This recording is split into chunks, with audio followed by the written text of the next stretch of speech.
Three young women stood in front of the rundown house. It was just one of the slums that lined the street. Evening had come, and the street lamp glared across broken children's toys and overflowing trash cans that littered the sidewalk. The street was empty of traffic, but the sounds of nightlife filled the air, and the girls knew they were not alone. They could hear dogs barking out a warning from a nearby house. Rats squealed and squirmed in a nearby pile of garbage bags. Latin music blared from a boombox sitting in an open window that had neither screen nor curtain. They heard a man and a woman heatedly arguing in the house adjacent to the one they stood in front of. The girls could not know this was a nightly occurrence, and had they listened long enough, they would have heard the woman's angry shouts replaced by sobs, as the man would end up beating her, as he always did. A baby wailed from an upstairs apartment, and they wondered if it was from hunger, fear, or neglect. Any of the three would be bad. A combination of them could be tragic. A light drizzle began to fall, and Misty wondered if it was really rain or Mother Nature's tears of pity for the hopeless souls who inhabited this godforsaken street. The chill of the rain, and the stench of the garbage made Misty shudder, and she pulled her leather jacket up close about her neck. Her jacket matched the short, high-heeled leather boots she wore. Even with 3-inch heels, she was barely 5 feet 5 inches, and fully clothed, weighed no more than 100 pounds. Thick, platinum blonde hair, almost white in color, ran down the back of her jacket and nearly to her waist.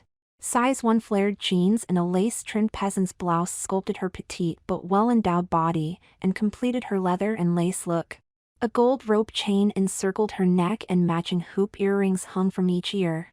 On her right wrist she wore a gold charm bracelet with 4 charms that shared a common theme. A tiny gold baseball was joined by a mitt, a bat, and a pair of cleats. These charms stood for far more than her childhood love of baseball. They represented a bloody rite of passage for her. It was not the rite of passage all girls travel when they experience menstruation on their journey from girlhood to womanhood. It was the bloody rite of passage inflicted on a little boy's body as it began its journey to match the spirit of the little girl that dwelled within. Misty wiped a few drops of drizzle from her cheeks. Her petite size and light skin coloring gave her the ability to pass for an age younger than the 19 years she was. Her figure, her piercing dark eyes, and full red lips spoke the truth. Misty peered up at the dark house, searching for any signs of life and finding none. "Hey Christy, you're the navigator here. Are you sure this is the right house?" Christy, Misty's older sister at 22, stood to Misty's left, and at 6 foot tall, 3 inches of that coming from the heels of her tall black boots, she towered over her younger and shorter sister. Christy had the legs that Italian boot designers dreamed of when they made her boots. Long, lean and shapely described not only her legs, but her entire body.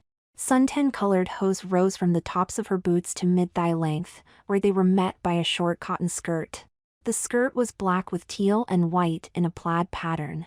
A thin leather belt secured by a silver clasp adorned the skirt and encompassed her 24-inch waist.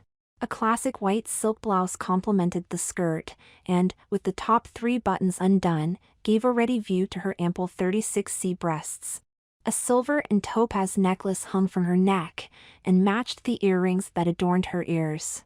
Her hair, though both long and blonde like Misty's, was wavier and more of a sandy blonde.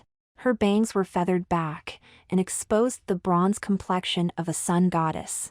The gleam of her blue eyes played off the topaz from her necklace. When her eyes were a soft azure blue, they signaled her gentle and vulnerable spirit. When they blazed a darker hue, they were the windows to a passionate and sensuous soul. Tonight, they were a soft azure blue, and were surrounded by thick, black lashes. Cinnamon lip gloss featured her full lips and matched the nail polish on her long natural nails. Christy shared her younger sister's fondness for leather, and donned a knee-length black leather duster to complement her boots. She reached into her duster pocket and pulled out a computer printout. Holding the printout in her hands, she positioned it to catch the light from the street lamp. She read the directions, double-checking each turn they had made. She almost wished she had made a mistake as she surveyed the house and its surrounding street. No, this is it right. Maggie lives at 337 East Lincoln Street, and this is 337 East Lincoln. Christy glanced to her left at her other sister, Rebecca. Well, what do you think, sis? You sent her the email. You told her we were coming tonight with a big surprise, right? Do you think she didn't get your email? Rebecca stared intently at the dark windows of Maggie's house. She folded her arms across her chest and rubbed her hands up and down the sleeves of her thick woolen cardigan sweater. Like Misty, she was chilled. Just a few minutes ago she had been as warm as toast. The chill came in part more from the house before her and the ongoing changes to her body than it did the steady drizzle. She shook the rain from her hair. Like both of her sisters, she had been blessed with a thick, luxurious mane. Only hers was a deep rich auburn, and it cascaded over her shoulders and down to her waist. Standing next to Christy, it appeared she was several inches shorter, but in reality she was the same 5 feet 9 inches. She had decided to wear soft brown flat-heeled leather boots, as they complemented the long flowing Earth Mother dress she wore. The loose-fitting, comfortable dress was a soft cotton blend. Despite the loose fit, Rebecca's womanly features were hardly hidden. The long dress flared from her waist to highlight her shapely hips and long legs. The top was low-cut and held together by a drawstring that could barely hold her 38C breasts within. Hanging just above her breasts was a silver chain and pendant. The pendant was also silver and in the form of a pentagram, her symbol to the world that she was a white witch. Complementing the chain and pendant were her earrings. They were black, white, and silver. The one on the left was the symbol for yin and the one on the right was symbols for male and female in the Chinese culture. They are shown together and said to be in constant struggle for harmony. Their struggle so mirrored the one within her, that from the moment Rebecca first saw them at that mysterious Wicca bookstore, she knew she had to have them. She had found her dress at the same shop as well. Originally, she had purchased the Earth Mother dress because its blue and green pastel colors flattered her peaches and cream complexion and sparkling green eyes. As of 2 days ago, it had become an ironic symbol of the changes to Rebecca's life and body. 2 days ago, she became a true Earth Mother, as she discovered she was 8 weeks pregnant. No woman in the world could be happier to carry a child than Rebecca. To her, giving birth was a woman's greatest glory. All her life she had longed to feel another life stirring within her. Now she did, and it was every bit as wonderful as she had dreamed. The thought of her child made her smile warmly, and her green eyes sparkle. Her smile and eyes drew attention to her high cheekbones, round face, and full lips. She was a traditional beauty whose face beamed with a healthy glow. The same healthy glow every young woman gets when she is to become a young mother. She was the third vision of loveliness that stood before Maggie's home. Rebecca breathed a heavy sigh. I'm worried, and it's not about whether or not she got my email. I'm worried about Maggie, really worried. Something's wrong here. I can feel it. Rebecca, at age 25, was the oldest of the 3 sisters. Their mother had died when Rebecca was 12, and she had assumed the role of family matriarch soon afterwards. It was an easy and natural transition for her. Even at an early age, it was evident she had a strong maternal instinct and a nurturing nature. It was one of the reasons why she had taken a liking to Maggie so readily. Regardless of the fact that her chat room friend had told her she was a 36-year-old, male-to-female transsexual, Rebecca sensed a little girl at a library keyboard, sad and frightened. That was more than enough to bring out Rebecca's maternal instinct, and she had basically adopted her friend into the family. Maggie the cat, Maggie's chat room nickname, had in spirit, became the youngest of 4 sisters and was affectionately known thereafter as Maggie the kitten. The 4 would chat online and the kitten would come out to play more and more with each conversation they had. Still, Rebecca would worry terribly about her littlest sister, from the time she would log off, until their next conversation. Rebecca last spoke to Maggie nearly a week ago. She had been very depressed that day, and while Rebecca could read her sad words through the internet connection, it was her big sister connection that could see the tears, and feel the pain. Rebecca and her sisters agreed. It was time to bring their little sister home, and now they had the power to truly do it. Rebecca had sent Maggie an email telling her they were coming, and they had a big surprise for her. The original surprise was going to be then bringing her back to her new home.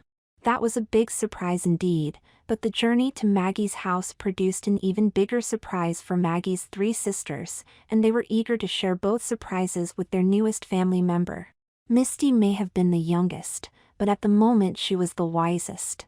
"Look, I'm getting cold and wet standing here. We didn't come halfway across the country to stand out in front of Maggie's house. Let's just go up and knock, and see if anyone answers." Rebecca glanced over at Misty. "You're right. The only way to know is to find out." Three women walked up the driveway and stepped onto the front porch. Rebecca peered into front window. She could see nothing but total darkness. "Something is wrong, I tell you. I can feel it." Christy smiled devilishly at her. "You're feeling something all right. It's probably the baby kicking." Rebecca looked down at her flat belly, imagining the time when she would be plump and round, her breasts swelling with milk and the baby within making his or her presence known by a kick or stretch. "Christy, you know it's way too early for that yet." Misty smiled impishly, and took her turn at teasing her oldest sister. "I don't know what you are feeling, but it ought to be indigestion." "Geez, Rebecca, how can anyone eat macaroni and cheese with hot fudge sauce?" When you ordered that concoction, the waitress looked dead at you, and asked how far along you were. "Nobody but a pregnant woman would eat something that sickening." Rebecca smiled back at her and then teasingly stuck out her tongue. "You're just jealous." Misty eyes grew wide and she waved her hands in front of her. "No way am I jealous. I can't wait to be an aunt, and someday I do want to be a mother. I want it with all my heart, but that day isn't today, and it won't be coming for a while yet. It has taken too long to get this body, and I have plans of sharing it with certain other bodies before I become an incubator. Jealous of gaining 50 pounds, needing a hoist to get me in and out of the bathtub, and screaming in pain as I try to pass an 8-pound watermelon." "I don't think so." Misty laughed, and then smiled lovingly at her sister, walking over to her and hugging her. "I'm not jealous, but I am so happy for you. I don't think anyone is more deserving of a child, or will make a better mother than you will." Rebecca hugged her and tears welled in her eyes. "Thanks. I'm gonna try to be a good mother. You know, I'm looking forward to all of it, the cravings, which I already have, the morning sickness, swelling breasts, swelling belly and swelling ankles, not being able to see my feet for 5 months, feeling life other than my own stirring within me, and at last, watching my child take its first breath." Christy smiled and shook her head. "Rebecca, you ought to be the poster woman for motherhood." "I'm with Misty on this one. I'm looking forward to being an aunt and spoiling this child rotten, but I'm not ready for motherhood yet. There are a few horizons and a few hunks I want to explore first, before taking on that kind of responsibility. I'm just so glad to know that when I'm ready to have a baby, I can." Misty's impish smile returned. "I just want to be there when you explain to your child how you got pregnant and who the father is." Rebecca rolled her eyes. "I told you before. When the time is right, I won't be afraid to tell my child the truth." Christy grabbed each sister's hand. "If we don't get in there and find Maggie, Rebecca's is going to get to have this baby on Maggie's front porch instead of at the maternity ward at St. Vincent's." Misty and Rebecca nodded in agreement, and the three women approached the front door. Finding it slightly ajar, Rebecca knocked several times loudly. When she heard no response, she knocked again, and this time followed it by a shout. "Hello, anyone home? We're here to see Maggie?" A few more seconds of silence passed before it was broken by a male voice. "Who is it?" Rebecca, relieved to have finally reached someone, answered cheerfully. "It's Rebecca, Christy, and Misty. We're friends of Maggie's. She should be expecting us." The male voice in the dark answered her. "Yes, you're expected. Please, step inside the doorway and I'll turn on a light." The women huddled together as they stepped inside the doorway. They were standing in the darkness of a strange house, and the man's voice they had heard had been neither threatening nor overly friendly. It was tired, somber, and definitely not Maggie's. Rebecca's feeling that something was wrong within this house was still with her. When the dim floor lamp illuminated the room, her feeling had substance. Cobwebs hung from the corners of the ceiling. Dirty wallpaper was cracked and peeled on every wall. The wood floor was filthy, and the grit cracked beneath the soles of the girls' boots. A black and white portable television sat on a bookcase against the wall to their left. The wall to the right held a well-worn hunter green couch. At the far end of the couch was the floor lamp that their host had switched on, and to the left of the lamp was a leather recliner. Gray duct tape had been used to patch several large rips in the leather. A doorway covered by a blanket nailed across the top was directly left of the recliner. The floor, aside from being in need of a good sweep and mop, was littered with pizza boxes, empty 2-liter bottles of Diet Coke, and sports equipment. The girls weren't sure if Maggie was here, but by the looks of the floor, it was evident she had been. The somber male voice that had greeted them finally showed the girls the body that went with it. The voice was definitely male, but the body was a little less convincing. Her host was a standing sexual contradiction. At 6 feet 1 inch, with broad shoulders, long face, Adam's apple, big feet, and no hips or ass to speak of, the body matched the male voice. Yet, with shoulder-length blonde hair, the remnants of yesterday's makeup, small breasts, and shaved legs, it was obvious their host had tried to feminize a male body. The girls knew that picture well. A textbook male-to-female transsexual stood before them. All three girls thought the same thing without speaking it. Could this be Maggie? Could this really be their little sister? Aside from being 36 and having no home computer, all they really knew of her was her love for basketball and pizza. Basketball and pizza lie on the floor before them. No computer was in sight, and their host could be about 36, but the receding hairline, bags beneath the eyes, lines and wrinkles gave a much older appearance. The clothes, while rumpled and dirty, were sort of a Maggie look: baggy sweat shorts, basketball t-shirt, and sweat socks. Rebecca decided to end the short but awkward silence by introducing herself and her sisters. She hoped her host's introduction would solve their quandary. "Hi, I'm Rebecca, and the blonde to my left is Misty. The blonde to my right is Christy.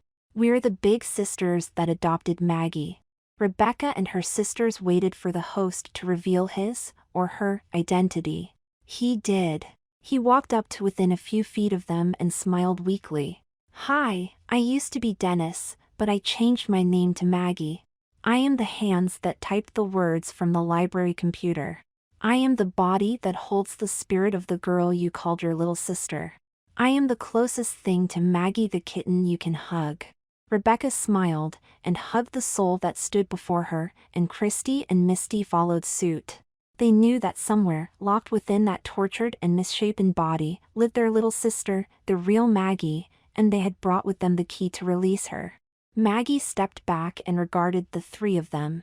She shook her head in disbelief. During the course of her chats with the three, she had learned that Misty was young and petite, but she had no idea of what Rebecca or Christy looked like. All three women were young, absolutely gorgeous, and as genuine-looking and sounding as any genetic woman she knew. Rebecca had said that Misty was blessed, but she wasn't giving herself or Christy the credit they deserved. Without a doubt, these were the three most genuine-looking transsexuals Maggie had ever seen. Over the next 20 minutes, the women explained why.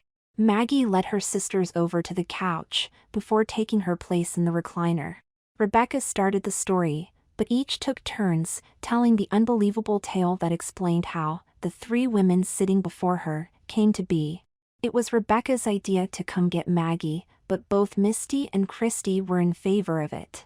The three sisters shared an old Victorian home, with several extra bedrooms, and plenty of room to accommodate their little sister. There was no reason for Maggie to live alone, when she had family to be with, so Rebecca sent the email telling Maggie they were coming. The original surprise had been that they intended to take Maggie back with them, to give her a home filled with big sisters and love. A place where her spirit could be nurtured and her body wouldn't matter. That would have been a pretty big surprise for Maggie, a wonderful surprise, but it paled in comparison to the surprise her sisters during the trip to Maggie's house. They had decided to make it a road trip, as it would be easier to haul Maggie's belongings in Christie's Jeep Cherokee than to squeeze them into 2 suitcases for a plane ride. It would also give the 4 of them a chance to spend some time together, help Maggie ease into the full-time role of little sister, and offer the opportunity to see some interesting sights. The most interesting sight they encountered on their pilgrimage to Maggie's didn't just change their lives, it gave them life. In Rebecca's case, it gave her 2 lives. The girls had been taking shifts driving, and the Cherokee had made few stops, save for food and gas, since they had left California a day and a half ago. They had been tempted to stop, and to explore some interesting places, but had decided to save the adventures for the return trip, when they had Maggie to share them with. They would wait until then, to do their own remake of the journey in Tu Wong Fu. Rebecca was driving the night shift across barren plains, while both Christy and Misty slept. She had the radio, an ample supply of CDs, and strong coffee to keep her company on the lonely, dark road. She glanced at the fuel indicator, and realized they were under a quarter of a tank. Gas stations were few and far between out here, so she'd stop the next available place she found. She hadn't driven 10 minutes before she saw the lit sign of a gas station. As she pulled in, she felt like she had traveled 40 years into the past. The place looked like Wally's gas station, right out of the Andy Griffith Show. Rebecca stopped in front of the second of 2 pumps and dug in her purse for her credit card. She was a bit startled when a young man in overalls greeted her. He had to be a mechanic as he wiped the grease from his hands before he spoke to her. "Evening, ma'am. What can I get for ya?" Rebecca couldn't believe her ears. Shaking her head in disbelief, she thought to herself, not only am I wearing almost no makeup and he still called me ma'am, but this is a full-service gas station. I must really be in Mayberry. After a moment's hesitation, she politely answered the attendant. "Fill it up with your best, please." The man set the nozzle in the tank, and then proceeded to fulfill the rest of Rebecca's fantasy by cleaning the windshield, and checking the tire pressure and the oil level. Rebecca decided to grab a cold soda and avail herself of a bathroom break. She wasn't about to leave the 2 sleeping beauties unattended in the Cherokee, even if their attendant was Gomer Pyle. She roused the 2 with some persistent prodding, and shortly, the 3 women yawned and stretched outside of the SUV. Christy noticed a small building next to the gas station, and seeing it open and lit at 3 o'clock in the morning, she naturally assumed it was a truck stop restaurant. Hotcakes and syrup sounded awfully good right now. She had had about all the granola bars and pretzel sticks she could stomach. She was in the mood for some down-home cooking. While Misty and Rebecca headed around the side to find the ladies' room and the pop machine, Christy investigated next door. A few minutes later, the 3 women met back at the Jeep. Rebecca and Misty had found the facilities, and a pop machine that sold 6.5-ounce Cokes for only 10 cents. Christy's excursion had not been so fortuitous. The aroma of burning incense had thwarted her hopes of smelling grilling hot cakes and sizzling bacon. Her hoped-for restaurant was in reality a Wicca bookstore. Rebecca's eyes grew wide when Christy told her what she had found. She looked first to Christy, and then to Misty, her eyes pleading with them to let her explore. Wicca and white magic had always fascinated Rebecca. Maggie had christened her spell slinger shortly after they first chatted, because of her legendary love of witchcraft. Christy and Misty figured it was easier to give in to her than to listen to her complain for the next 2 days about not stopping there. The 3 women entered the shop, and were greeted by a charming lady in her early 50s. Her long straight hair was a mixture of gray and black. She had soft brown eyes and she wore beads, a long dress, and sandals. She looked exactly like the kind of person you would imagine running a place like this. She introduced herself as Jan, but invited the girls to address her as Aunt Jan, if they were comfortable calling her that. The 3 young women split up, and browsed separate sections of the small, but well-stocked store. Aunt Jan approached each one separately, and spoke with each of them about what they might be looking for. Aside from a set of earrings and an Earth Mother dress that Rebecca absolutely fell in love with, all 3 women gravitated to the same display case. The case featured just one item: a round glass globe, mounted on a silver stand. The detail work in the silver was incredible, and the piece was obviously very, very old. Aunt Jan noticed the three of them staring at it, and she walked over to meet them at the case. I knew you would all end up here. You know, this is exactly what you're looking for. I make it my business to try to have the things that people really need. Things that are not always easily found, but very necessary indeed. Misty smiled at the lady. She really liked her. She had no idea why she needed a glass globe, but this lady's sales pitch was so good, she just had to find out. Her sentiment was shared by Christy, and echoed by Rebecca. Okay, Aunt Jan, you've got my curiosity going. You gotta tell me exactly what this globe is, and why we need it. It appears to be a beautiful antique. Aunt Jan reached under the counter and produced the globe. My dear, it is beautiful, and it is extremely old, but it is much more than just an antique. It is a soul catcher. Misty spoke up. Aren't those the things that Indians made with feathers and beads? I've seen them hung in windows and from rear-view mirrors. Rebecca was quick to correct her. I think you are talking about a dream catcher, Misty. The baby blonde gazed sheepishly at her oldest sister. Oops, my mistake. Blonde moment, I guess. Aunt Jan took the lead again. Actually, Misty, you could almost call this a dream catcher. The properties this globe possesses would indeed be a dream come true for most people. Christy was totally intrigued by now. Okay, Aunt Jan, exactly what does this soul catcher do? Alright, I won't keep you in suspense any longer. Actually, it does exactly what its name says it does. It catches the soul of anyone who holds it. Rebecca frowned. Wait a minute, I thought Wicca was white magic. Capturing souls sounds like black magic to me. No, child, I assure this is the purest form of white magic.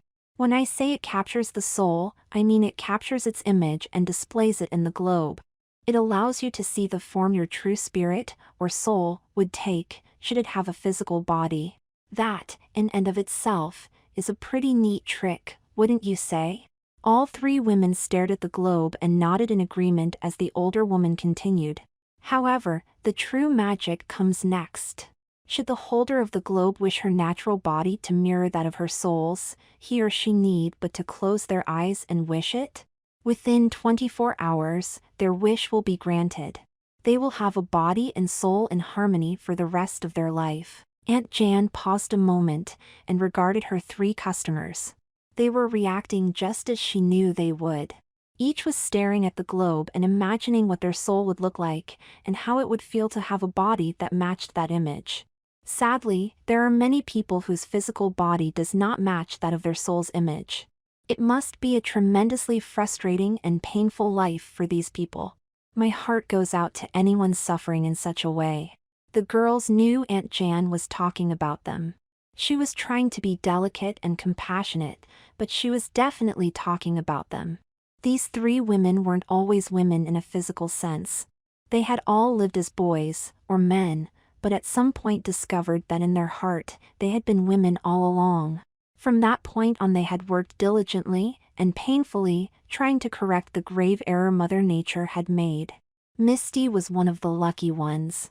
Her situation was discovered at a very young age, when her male genitalia were basically destroyed in a sports incident. Being petite and young, her body had adapted well to the hormone therapy and she was a very attractive and passable young woman. Rebecca and Christy had not been so lucky. Although, saying a transsexual was ever lucky seems almost an absurdity. They had begun their journey to womanhood later in life, and while they also were attractive and mostly passable, they weren't the complete women either of them wished to be. Even Misty, as young and beautiful as she was, envied the girls who had lived as girls since their first breath. They each wanted to see their soul's image, and they wanted the opportunity to change their bodies to match it, should it be the image they hoped to find. The three women asked in unison, "How much, Aunt Jan?" Aunt Jan smiled and shook her head. "This item is not for sale. How can anyone put a price on a soul, or a dream? You each may use it freely, but remember, its effects are permanent. Once the wish is made, it will happen, and there is no going back. She paused a moment. Okay then, do you each wish to use it? Once again the girls spoke in unison. Yes. The three excited hopefuls looked at each other, trying to decide who would go first. Aunt Jan handed the globe to Rebecca and the other two girls crowded around her. Misty smiled while declaring, I can't wait to see what that soul of yours looks like. I always had a feeling that a fiery, red-headed vixen lurks just beneath that cool exterior of yours. Aunt Jan immediately commented on Misty's remark. Oh, I'm sorry. I forgot to tell you. Only the person who is holding the globe will see the image of the soul. Anyone else will see only the clear globe. Rebecca smiled at Misty. I guess you're just going to have to wait to see the vixen if I decide to turn her loose. The three sisters and Aunt Jan laughed heartily at the young woman's quip. Rebecca then held the globe in both hands and concentrated on the image. While Christy and Misty saw a clear glass globe, Rebecca was given a glance of what she always knew existed, but never believed would live in the real world. Her sisters couldn't see the image, but the smile on Rebecca's face, and the tears in her eyes, told them she was happy with what she saw. Rebecca closed her eyes for nearly a minute and that told them she was bringing that image into reality. Christy took her turn, and then Misty. Their reaction and their decision mirrored that of Rebecca's. They each had decided to go for it. Misty handed the globe back to Aunt January. She smiled lovingly at all three. Her work here was nearly done. Rebecca wiped tears from her eyes. How can we possibly repay you for this, Aunt Jan? Aunt Jan handed the globe back to her. I will ask one thing of you. Take this globe with you, and see that it gets to your friend who you are journeying to visit. Her situation is the same and yet different from yours. The image in the globe though will give her peace, just as it will give all of you. The girls looked at each other in stunned amazement. They were all thinking the same thing. How did Aunt Jan know about Maggie? Of course, any woman who knew about soul catchers probably knew a lot more than any of the three could imagine. She had even commented that Maggie was the same and yet different. Obviously, she could even sense that Maggie wasn't just a female in a male's body, but also a child in an adult's body. Whoever this mysterious woman was, she was like no one else they had ever encountered. Christy posed a question. How will we get this back to you? I mean, we can't trust something like this to the mail service. The older woman smiled lovingly. That part is easy. When you wish to return it to me, the three of you hold it in your hands, close your eyes, and simply wish it back to me. When you open your eyes it will be back with me, safe and sound. Now, any other questions, my dears? Rebecca basically repeated her earlier question. Is there anything else we can do for you? Aunt Jan smiled, and then pointed at the dress Rebecca held in her arms. Now those I do sell, so you can pay me for that, if you want. The three sisters hugged their incredible new friend, and then Christy and Misty waved and headed out the door while Rebecca paid Aunt Jan for the dress. When Rebecca put the money in the older woman's hand, Aunt Jan squeezed it lovingly and then held it as she spoke softly. Rebecca, your friend you are about to go see needs you. She needs all three of you, but especially you. Your destinies are linked by perhaps the strongest bond of all. Without you, my dear, her dream will never be. This is why I must ask you to do something very important. You must be the one to give her the globe, and you must hold it with her, and when both of you look into the globe she will see her soul and all will be made clear. Rebecca gave Aunt Jan a puzzled look and started to ask some very logical questions, but the wise woman silenced her quickly. Child, I know you don't understand why I am asking this of you, and you have so many questions, but I can tell you no more for now. Your heart and your mind can barely believe what I have shared with you so far. If I told you the whole truth, you'd think me a crazy old woman for sure. Please, you must trust me. Do what I ask and all dreams will be realized in such a way that your four souls will know peace. I promise you, dear, you will understand in time. Aunt Jan then hugged Rebecca and sent her out to join her two sisters. She glanced out the window as the oldest sister hurried to catch up with her younger siblings. She smiled at their image. She knew they were women the moment she had laid eyes on them. Within 24 hours, the rest of the world will see the souls she had seen the first moment. The three women walked back to the gas station, paid the kind attendant and began the long drive again. Not one of the three travelers thought to look back through the rear window at the gas station and bookstore. If they had, they would have seen both places disappear as they pulled back onto the highway. The Cherokee was quiet. Each woman was reviewing the image they had found. Misty finally broke the silence. So, either one of you two want to share what you saw? I mean, I will tell if you want me to. Christy rubbed her chin and thought deeply. I don't know. I mean, if this thing doesn't work, then talking about it is going to make it even more painful. Rebecca was still driving but able to voice her opinion. I don't mind sharing, but I think I would rather it be a surprise, and trust me, you both are in for a surprise. Christy tapped Rebecca's shoulder from the back seat. I'll tell you something, kid. If this thing works, surprised ain't going to be the half of it. Rebecca debated on whether she should mention Aunt Jan's final request to her sisters. Realizing that if she told them, it wouldn't make any more sense than it did to her, she decided to stay silent and just wait to see what would happen.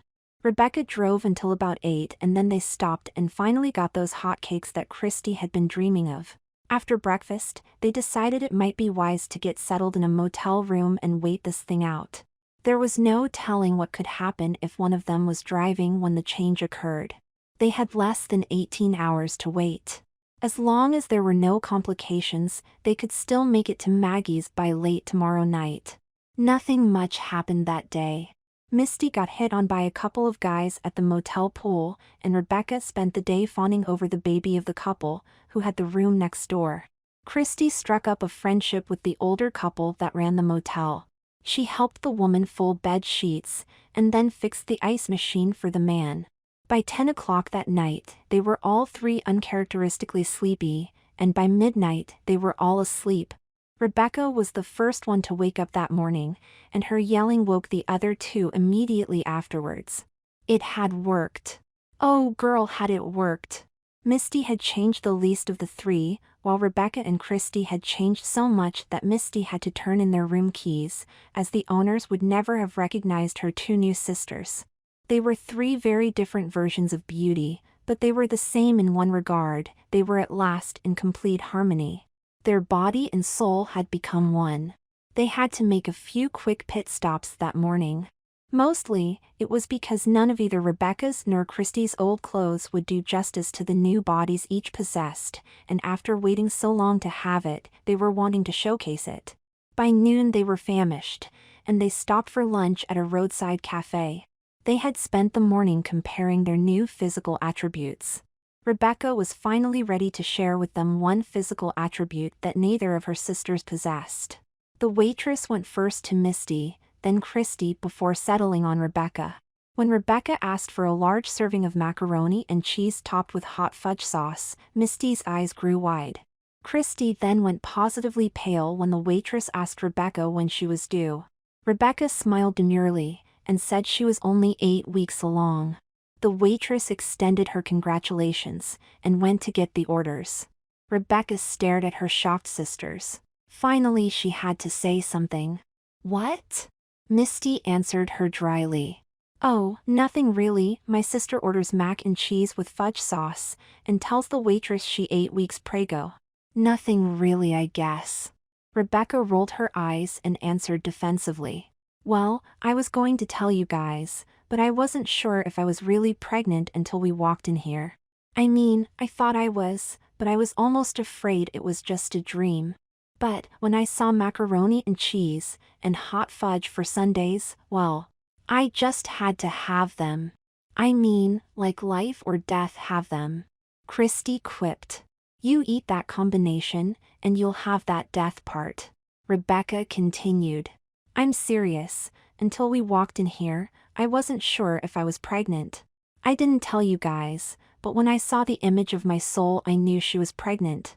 I couldn't see it in her image, but I could feel it. I was sure she was 8 weeks pregnant. That number came to my mind as soon as I saw her. I wanted to be pregnant so bad, but I didn't want to tell you guys until I was sure." Once I started getting cravings, I was sure. Actually, I guess we should stop at a drugstore and get a home pregnancy test, just to be positively positive. Rebecca smiled and her face glowed warmly. But, I'm telling you guys, I already know. I'm pregnant. Misty and Christy got up from their chairs and hugged Rebecca. Christy sat down and shook her head. So far today, I've been given the body of my dreams, been told I'm going to be an aunt in 7 months, and it isn't even 1 o'clock yet. The 3 women laughed, and then 2 soon-to-be aunts gasped as Rebecca devoured a combination only a pregnant woman could love. They did stop at the Rexall and got the pregnancy test. By this time it came as no surprise, Rebecca was now officially pregnant. The girls drove the rest of the day and evening, arriving late that night at Maggie's house. It had been the greatest day of their lives, and the only thing that could make it better was to add a little sister to their family. Maggie buried her head in her hands and wept. At first the girls thought they were tears of joy, but soon realized they were pain-filled sobs, and they crowded around their little sister to find out what was wrong. Maggie finally regained her composure and asked them to sit down again.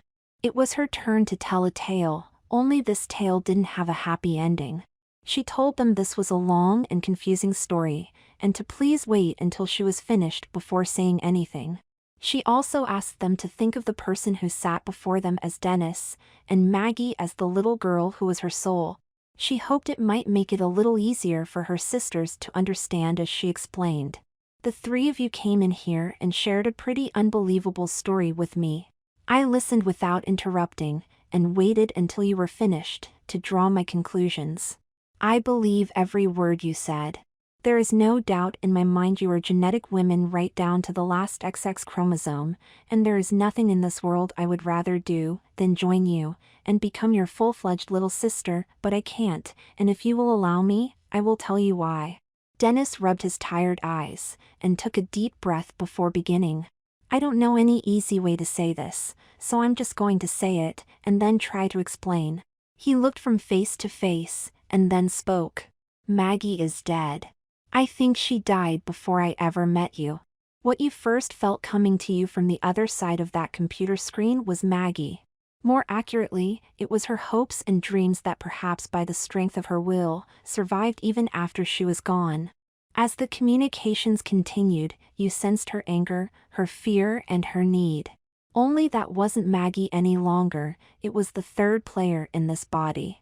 I refer to it as the evil beast, and it was using your affection for Maggie to draw attention and sympathy in order to feed its own unquenchable need for both. The beast sleeps now, but if it awakens to find you here, it will stop me from telling you the truth. It knows if you find the truth, you won't let it feed from you any longer, and it will have to move on to some other unsuspecting soul to feed from. I pray I will have the time to find the words to convince you of their sincerity. Dennis rubbed his hands up and down his face. He felt as if he was bordering on insanity, and above all else he was tired, so tired, but he couldn't stop now. The evil beast may never give him this chance again. He owed these 3 women the truth. In a lot of ways, I probably started life, just like the 3 of you. I was born with the soul of a girl and the body of a boy. Believe it or not, it wasn't until I went to school that I truly realized I wasn't a little girl. That realization so traumatized me, I split into 2 separate entities. What you see before you is body, intellect, and experience. That is Dennis. All the hopes, dreams, desires, heart and soul stayed within Maggie. We became 2 incomplete individuals where there should have been 1 little girl. My job became protecting Maggie at all costs, searching for some way to bring her into reality, and in the meantime, trying to do for her the things she longed to do for herself. Maggie had but 1 job, and that was to survive. She had to survive in a world without parents, without brothers and sisters, and without friends. All she could do was watch through my eyes as other little girls played, laughed, cried, loved, learned and grew. Most importantly, grew. While I aged normally, Maggie didn't grow 1 day older. All these years had passed, and she was still the same little girl she'd always been. If you think about it, it makes perfect sense. What does growing up really consist of anyway? It's a combination of physical changes and learning experiences. Maggie has no physical changes, because she is only an image. I have the body. Maggie had few learning experiences, because she could do almost nothing herself. No one can learn for you. You can't know that fire is hot until you feel the heat, and, despite my best efforts to shoot baskets for her, she couldn't know the joys of winning a ballgame until she could actually set foot on a court. We both came to the realization early in our lives that if I didn't find a way to bring her into reality, she was going to be sentenced to solitary confinement as a permanent child in the prison that was my body. I in turn would be a hapless creature without any drive or ambition, save that of bringing Maggie home. It was all sadly ironic. To the outside world I was everything, and no one believed Maggie even existed. Yet actually, Maggie was everything that really mattered. I was nothing, just a vessel carrying an essence. Maggie and I thought we were alone in here, but we weren't. Somewhere in my weakness, I failed to protect Maggie. I let this evil beast in. I didn't mean to, but I was weak. Being half of anything is a weakness, and the evil beast seized the opportunity to capture the house that was divided against itself. At first, I didn't realize it was there. The beast took Maggie's frustration at being trapped, and mine at being unable to free her, and turned it into childhood and adolescent rage and anger. It took her fear of forever being alone, and the hopelessness of my quest, to create a need for attention and sympathy that kept me in and out of psychiatric wards. It drained every ounce of compassion from my friends, until they had no more to give, and then, it sent me in search of new ones to drain. The evil beast is like a weed. Once it sinks its roots in, it spreads fast and is nearly impossible to kill. It was growing stronger every day. It fed from both Maggie and me. For me, it was getting harder to resist its urges for violence, hate, and anger. For Maggie, it was just making it harder for her to survive. It was draining her of her strength. Dennis stopped for a moment to gather his thoughts. He had to make them understand. He just had to. He got out of the recliner and kneeled before them. Each one of you is a soul just like Maggie was. 2 days ago, you were trapped in the wrong body. You know that pain, and how it drains the life force from you. I would be surprised if each of you hadn't, at times, prayed for death rather than face another day living alone inside that prison, your screams and cries unnoticed, your needs unmet, and your dreams unfulfilled. I don't know how you all survived, but I am glad that you did. You deserve to live, same as Maggie did. I don't know if you battled demons and evil beasts. If you did, then perhaps you were stronger than we were. Perhaps the split that created two incomplete entities didn't happen to you, or not to the same degree. Perhaps you were able to find some measure of peace, some common ground that allowed both parts of you a measure of happiness, and gave you the strength to resist evil beasts. All three of you grew at least into young adulthood. I mean, those aren't little girl bodies that I'm staring at right now. Look, I don't know how you survived, I'm just glad that you did. The girls had listened to Dennis talk for 30 minutes.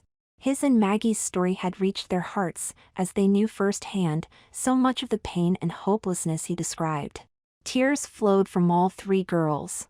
They had come there to give birth to a new sister, and now they were mourning her passing. Rebecca could be quiet no longer. Dennis, when did she die? And please forgive me, I don't mean to doubt you, but are you sure she is dead? Couldn't she just be quiet or sleeping or anything but dead? Dennis smiled at her. I'm not upset. You've asked a perfectly logical question. Unfortunately, I can't answer your first question exactly. I'm not really sure when she died. I can tell you when she started growing progressively weaker. It began when I contacted a coven of witches about body transformation. That should tell you how desperate I had become. They told me that it was possible to get the body that I wanted, but it would cost me my soul to get it. What good was a little girl's body, without her soul being in it? That would be worse than what I had already. We both took that defeat quite hard. It was my last gasp effort at giving her a real girl's body. All I had left to try was feminizing this body and trying to live as a woman. I was hopeful at first, but I lost my enthusiasm after a while. It was obvious that it wasn't really helping Maggie. I think she did try to make a go of it, but it's nearly as impossible for a little girl to live in a grown woman's world as it is for her to live in a boy's world. She didn't have the maturity or experience to draw from like most 30-something women would, and more importantly, she did not have the desires of an adult woman. She was still waiting to get to the playground and just play. Somewhere around the time that I realized that me trying to live as a man-made woman was never going to be a real success, she truly began dying. She started becoming more distant, and I wouldn't feel her presence for days at a time. When she did come back to me, she was always weaker than the time before. Finally, she was gone ever so long, and the next time I sensed her, I knew I was only sensing memories. I knew she had finally grown too weak to fight anymore. An exact time of death I can't give you, but I know she's been gone at least a couple of months. I'm sure of it. Once I knew she had left me, my life changed in so many ways. I've continued to take the hormones and live as a woman, but I knew I no longer had a little girl's soul. Of course, I didn't have a man's either, so perhaps more out of honor to her and the dream that could never be, I continued living as this nearly sexless creature you see before you. My priorities changed though. I no longer worried about protecting her. I hoped a great power was doing that. I no longer needed to search for a way to bring her into this world. If her soul returned now, it would be the old-fashioned way, and perhaps if Mother Nature would give her another chance to be born into this world, she would match her up with the right body this time and a loving family to boot. My sole purpose in life became to find someone else to believe she existed. I failed at bringing her into this world, but if I could bring her words into this world, then perhaps others would feel her life force and believe she once existed. I owed her at least that much. Putting her essence into words would be difficult, but I knew her hopes, her dreams and her wishes, and I knew that if I just put a pen in my hand, somehow she would guide me. What I desperately needed was to find a safe place to take her to, and loving friends who would believe in her and care for her. Crystal's site became the place, and each of you became my friends, and the big sister to a dead little sister. You gave me the encouragement to write, and Maggie's words flowed. Because of you three, and the other kind souls I encountered, Maggie lives. As long as you remember, as long as someone can experience her through these stories, then she lives and the evil beast has no dominion. I have felt that my purpose on this earth has been complete since I've finished my last story, and evidently God agrees with me. Dennis paused for a moment. He had given them so much darkness in such a short time, but he had to tell them the rest of the story. They deserved to know the whole truth, and as dark as the rest of it was, it did have a silver lining, if they would only look for it. Taking a deep breath, he started again. I don't know any easy way to say this, so I better just say it straight out. I'm dying, kids. I felt for some time there was something wrong with me, something beyond my dying soul, and I was right. I don't know if my body just realized there was no real reason to stick around anymore, or if God had mercy on me, but either way, the battle is nearly over. And, before you ask, I'm sure I'm dying. I got the final test's results from the doctor yesterday. I ought to feel special. It's not a real common illness. I would tell you the name, but I can't even begin to pronounce it. Just trust me, it's always fatal, and my doc says I got maybe 6 months, 7 on the outside. I am so sorry to have told you all this, and most of all I am so sorry you all came up here for nothing. Tears streamed down the cheeks of all three sisters. Misty stood up and went to Dennis, wrapping her arms around him. She hugged him tightly. We didn't come for nothing. We came to be with our friend and sister, and to hug her and tell her we love her. Christy and Rebecca joined the two in a group hug, and if for only a moment they were 4 sisters united. Once the tears subsided and they released their embrace, Rebecca took Dennis' hand in hers. Dennis, you can't just stay here and die all alone. Why don't you come with us? We were gonna take Maggie back with us. I think we all would be glad to have you at our place. At least you would be with friends when it came time to go. I don't want you to be sad, frightened and alone with your pain. Christy and Misty immediately seconded their sister's offer, and added their own pleas for him to come with them. Dennis was obviously touched by their kind gesture and he smiled warmly at the lovely young angels before him. Thank you all very much. It means a lot that you would be willing to do that, but trust me, I won't be alone. I've already got a place to go when the time draws near, and while I may feel some pain, I won't be sad or frightened. I've been sad and frightened all my life, but I'm not afraid of death. I welcome it. The evil beast that rages within me, it fears death. It knows I will no longer be a tool for it to hurt others, or allow it to use Maggie's memories to trap others, and feed from their kindness. See, the evil beast has beaten me badly in several battles, but now I am about to win the war. I honestly don't fear this coming sleep. For me it is a release, for the evil beast it will entomb it forever. It will be alone, powerless, and as far as I am concerned, in hell. See, I will be okay, please trust me, I will, but if you really want to do something for me, go out and have a wonderful life. Embrace and experience all the joys that every young woman is entitled to, and of course always remember Maggie. If you can do that for me, I will be happy and Maggie will never really die. Dennis then dropped his head to his chest. He was physically and emotionally spent. Christy took his hand. I don't want to make this any harder on you, but could I ask you a favor? Maybe it's pointless now, but would there be any harm in you at least holding the globe, just to see if there is any part of her soul left, any part at all? Dennis smiled wearily at her. No, child, there is no harm in that, but I already know what I will find. I will either find nothingness or the face of the evil beast. Either way there will be nothing to wish into existence. Christy handed the globe to Dennis, and he held it in both hands. All three girls prayed for one last miracle. A miracle that might still bring their little sister back to them and still save the fairy tale ending they had hoped for. Dennis stared intently into the globe for nearly a minute. Tears ran down his cheeks as he regarded the empty vessel. He sighed deeply and shook his head. The look on his face told them he had seen nothing at all. There just weren't any more miracles left in that day. He handed the globe to Rebecca, but at the moment their hands both touched it, the auburn-haired young woman suddenly winced in pain and lost her balance.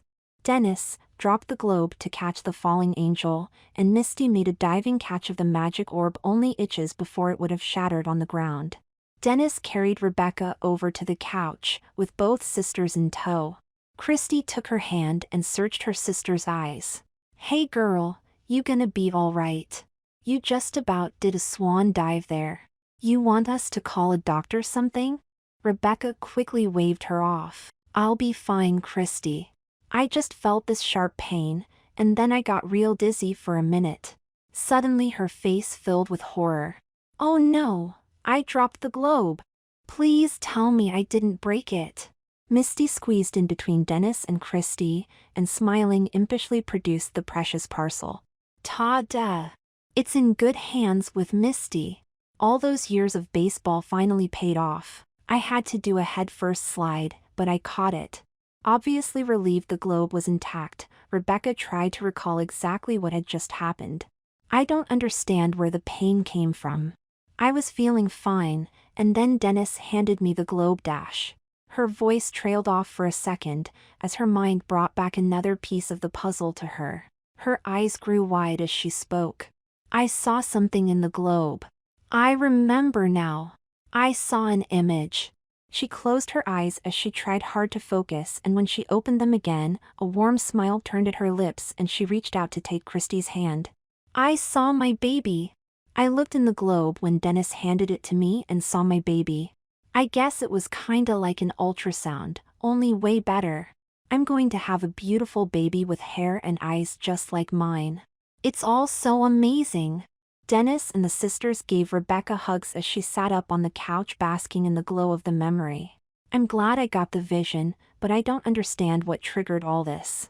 I was feeling fine, and then when I took the globe I got this sudden pain in my side, almost like a baby kick, only this baby must have been wearing army boots, 'cause it about doubled me over, and then, for some reason I felt compelled to look into the globe and that's when I saw my baby for a second.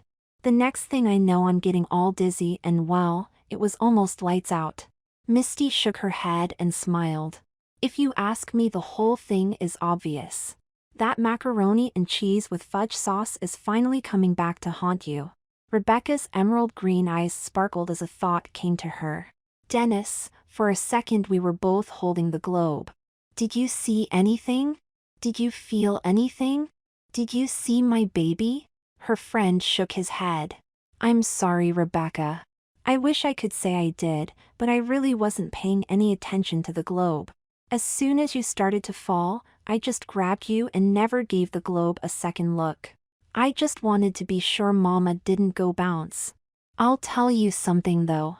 I don't have to see a vision in a globe to know that she's gonna be a beautiful girl just like her mama, and very lucky to have such a loving family as the three of you. Rebecca gave her friend a light peck on the cheek and smiled warmly at him, but the smile faded quickly as it was replaced by a puzzled frown. Dennis, how did you know I was going to have a girl? I never said my baby was a girl. I know I didn't. I wanted that to be a surprise, so I deliberately avoided saying that. Dennis shrugged his shoulders helplessly. I don't know, Rebecca. I promise you I didn't see an image in the globe or even look into the globe, but I just knew you were having a little girl. Maybe it was just a lucky guess, or perhaps the gods did give me a sneak preview since I won't be fortunate enough to be here to welcome that little angel into the world. Rebecca hugged her friend tightly, and having fully recovered from the effects of her spell, she knew it was time to go. The girls stood up to leave, but their dying friend asked them to wait a moment before they left. He went through the blanket-covered archway, and returned immediately with a stuffed lion. This lion was Maggie's. It was the only thing in the real world she ever had. I know she would want you to have it, and if you wanted to share it with your daughter, I think Maggie would really like that. Dennis handed the lion to Rebecca. She swallowed hard, too overcome by emotion. She just nodded and clutched the lion to her chest. Dennis led the three women to the door, stopping one last time to regard them. I know you will see that her stories get published on the internet in some form, but if you will, I have one last request. I have shared with you things I have shared with no one. Only one other person felt Maggie's presence when she was alive. I realize that you never really got to meet her, but you are kindred spirits of sorts. If her stories have touched you, then please carry some piece of her in your heart, and think of her from time to time. I don't care if you forget me as soon as you walk off this porch, but please remember that little girl. Remember Maggie. Each of the girls hugged Dennis, wiped the tears from their eyes, walked out the door, and returned to where they first had stood on the street. The three held the globe in their hands. They knew its work was done here. They closed their eyes and thought of Aunt January. When they opened their eyes, it was gone. Silently they returned to the car. Christy and Misty got into the back while Rebecca walked to the driver's side. Sliding into the front seat, she clutched the stuffed lion to her breast. She rocked it close, and like her sisters behind her, her thoughts were still with her dying friend and the little sister they would never bring home. The young woman looked down at the well-worn lion, and solemnly promised him that her own daughter would give him the same love that little Maggie had. She knew there was nothing left to do but begin the long drive home, yet in her heart she knew this was not the way this story was supposed to end. A voice kept telling her she was missing something. She didn't know what it could be, but she felt as if it was just sitting right in front of her if only she would look. Perhaps it was just the fact that she didn't want to admit that Maggie was gone, but whatever it was, it started her thinking. As she replayed the events of the last few days, one thing just didn't make sense. Turning to her sisters, she shared it with them. Guys, there's one thing I just don't understand. Misty raised her head off Christy's shoulder to answer her. What's that, sis? Rebecca sighed heavily and began. Aunt Jan knew we needed the soul catcher, and she knew that in our souls we were women. She also knew that we were going to see Maggie and that she needed the soul catcher. I'd say she probably knew a whole lot more than she ever told us. Christy nodded in agreement. I'll agree with you there. She has got to be one of wisest, most magical people I have ever met, but what's that really got to do with anything? Rebecca frowned as her eyes sparkled a deep emerald green. I'll tell you what I can't get. How could anyone as all-knowing as Aunt Jan tell us to take this soul catcher to Maggie and not know her soul was already long gone? I can't believe she would know everything else and not know this. It just doesn't make sense. Misty and Christy looked at each other in amazement. Rebecca was right. That was strange. Christy shook her head as she spoke. Yeah, that is weird. I'm with you. I can't believe she would make that mistake either, but I guess somehow she did. I mean, we were all there, and Dennis held the globe and he didn't see a thing. Misty struggled to hold back her tears as her heart was breaking. It's just all so sad. I mean, here we three are with the bodies of our dreams and a life just waiting for us to live it. We come to get our little sister and make everything perfect, and we find out she's dead, our friend is dying, and we can't do a thing to save either. Rebecca, the only bright spot in coming here is when Dennis handed you the globe and you saw your baby. Poor Maggie, why did we have to be too late? Christy hugged her little sister as she collapsed in her arms and sobbed. Rebecca reached back to caress her little sister's shoulder when suddenly Misty's words came back to her, and that thing she knew she had been missing suddenly became clear. The picture of her taking the globe from Dennis reminded her of the promise she had made to Aunt Jan, a promise that had been forgotten in all that had happened since she had arrived at Dennis's. Aunt Jan had instructed her that SHE must hold the globe with Dennis when he gazed into it. It had to be her, as for some reason their destinies were linked, and without her, Maggie's dream would never be realized. She had promised Aunt Jan faithfully she would do it, but it was Christy that had handed him the globe and he had seen nothing, but when they both touched it, even if it was just for a moment, something definitely happened. She not only saw an image, but felt that image within her. Dennis hadn't seen a thing, but he did say he wasn't looking. More pieces to the puzzle started coming together for the young woman, and the picture they were forming was undeniable, absolutely incredible, but nonetheless undeniable. Rebecca knew she was about 2 months pregnant, which just happened to correspond pretty close to the time that Dennis thought Maggie had died, and could it be a coincidence that if she carried her child full term that her birth would also correspond with about the same time the doctors told Dennis he could expect to die? Aunt Jan said that if she told her the truth she would never believe her. If this truth was what Rebecca believed it to be, Aunt Jan was right. She would never have believed her then.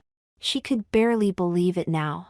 The real question was, would Christy and Misty believe her? Rebecca extended her hands back toward her sisters and each took one. Looking from sister to sister, she began the tale. What would you two say if I told you that maybe, just maybe, we weren't too late? What if Maggie was still alive, only not inside Dennis, but someplace else? Misty eyed her suspiciously. Christy wiped a tear from her face and spoke. Girl, if you got some kind of good news, now would be a real good time to share it. Rebecca smiled nervously and continued. Look, I'm trying to tell you something and I know you are going to think I'm crazy. Aunt Jan said I would think SHE was crazy if she told me the truth then, and come to think of it, I would've. Christy squeezed her hand. Look, Rebecca, whatever it is, just say it before you drive me crazy. The auburn-haired beauty nodded and began again. I talked to Aunt Jan after you two headed out to the car. She told me something pretty wild. She told me that my destiny and Maggie's were somehow linked, and that she would need me to make her dream come true. Aunt Jan also told me that I needed to hold the globe with Maggie in order for her to see her soul. She told me that I would understand everything then, but I guess I was so upset thinking Maggie had died that I forgot Aunt Jan's words. Christy, you gave Dennis the globe and he saw nothing. It was only at that brief moment when he handed it to me, and we both touched it, that anything happened. I saw my baby, but I didn't see what Aunt Jan was trying to tell me. It was only after Misty brought it up again, did I make the connection? Now I realize why we needed to hold the globe together, and if I'm right, and I pray that I am, Maggie is coming back to us. Only, when I tell you how she's coming back to us, you might not believe me. Misty leaned toward Rebecca. Crazy is eating macaroni and cheese with hot fudge sauce. Unbelievable is the way the three of us look now. Maggie coming back to us without the soul catcher would be a miracle. So, if you got a miracle in your pocket, sis, I want to see it. Rebecca rubbed her stomach lovingly. I think I'm carrying that miracle, but she ain't in my pocket, Misty. Christy and Misty's eyes grew wide as they realized what Rebecca was trying to tell them. They tightly hugged their big sister and miracle carrier. It was crazy and unbelievable, but it was the only explanation that made sense, and they knew in their heart it had to be true. Rebecca finally released herself from the embrace and turned to start the car. Now she knew it was finally time to go. As she fired up the Cherokee, an impish grin spread across her face. Smiling and glancing into the rear-view mirror, she spoke. I guess we really don't have to have that baby naming party after all, do we? The girls in the back smiled and laughed. Everyone was happy, and they had good reason to be.